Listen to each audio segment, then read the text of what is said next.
Muitas pessoas passam anos na igreja carregando o fardo pesado deixado por líderes religiosos que dizem que se eles não entregarem o dízimo de tudo aquilo que eles ganham, simplesmente serão amaldiçoados. O devorador irá consumir todas as suas coisas, você não terá prosperidade, você viverá doente, vai gastar tudo que deveria ser do dízimo com remédios. Você já ouviu isso? Mas isso tem fundamentação bíblica. O dízimo são para o dia de hoje. O dízimo era dinheiro na época que ela foi implementada. Vamos tirar todas as nossas dúvidas hoje sobre isso. Mas antes, não se esqueça de se inscrever aqui no canal, já deixa seu like, porque eu tenho certeza que você vai gostar desse vídeo. E comenta aqui o que você acha sobre a obrigatoriedade do dízimo para os dias de hoje. O dízimo ele foi implementado pelo próprio Deus ali dentro da lei de Moisés e eram simplesmente terras, eram frutos, aquilo que eles produziam, sementes, animais. Esse era o dízimo, aquilo que eles produziam na época.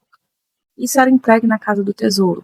Por quê? Para garantir o sustento dos levitas, que viviam exclusivamente para a obra, para o templo, e eles não tinham terra. Isso era uma garantia de Deus para que eles tivessem terras e mantimentos. E também era o sustento para órfãos, viúvas, estrangeiros.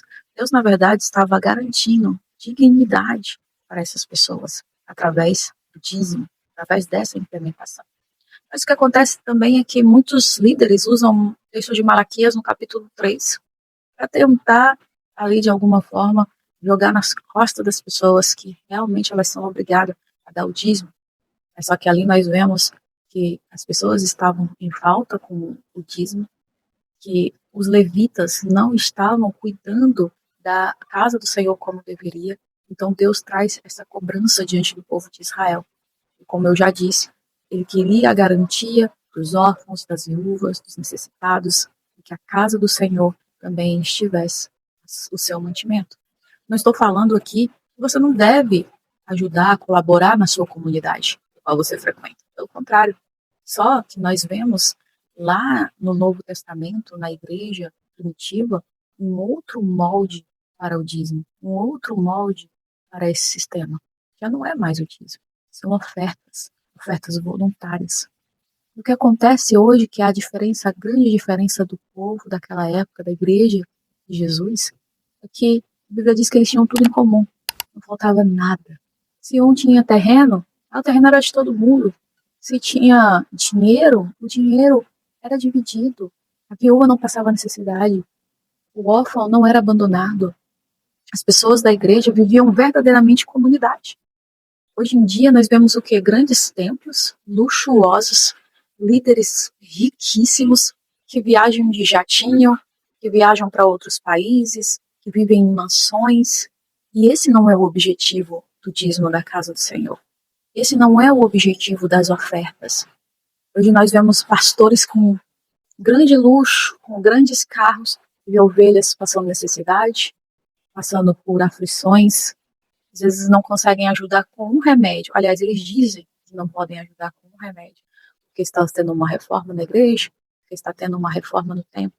E Deus abomina isso de tal maneira.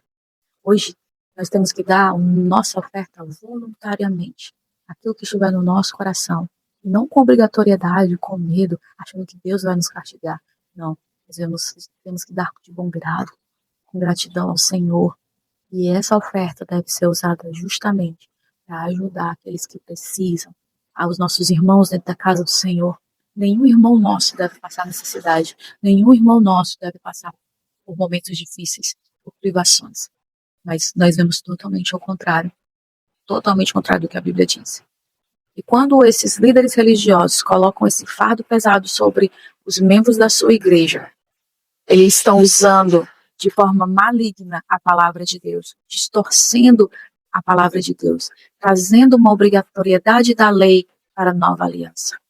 Diante da nova aliança, Jesus cumpriu a lei, não existe mais o jugo da lei. E hoje nós somos o sacerdócio real.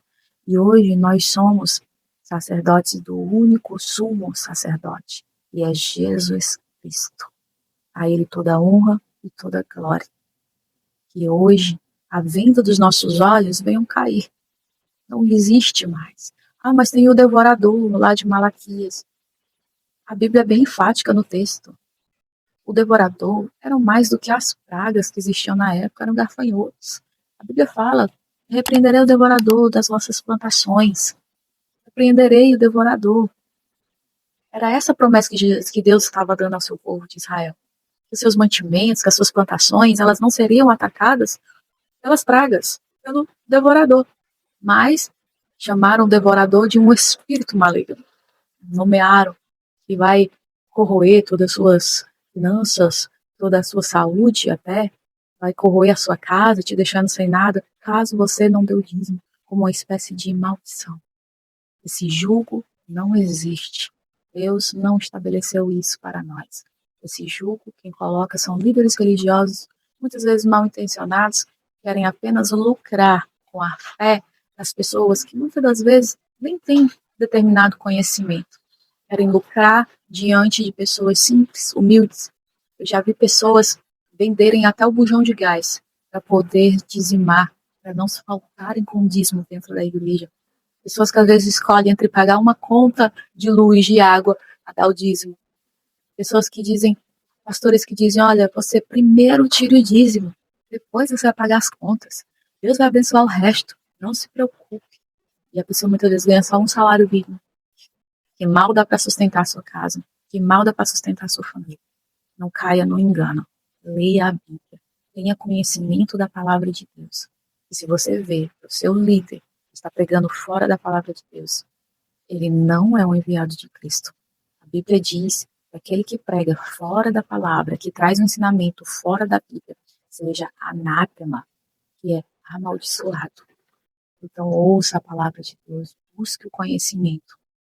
Que a graça do Senhor esteja sobre a minha e a sua vida. Não esqueça de comentar aqui o que você acha sobre esse assunto. Se você já abriu seus olhos referente ao dízimo.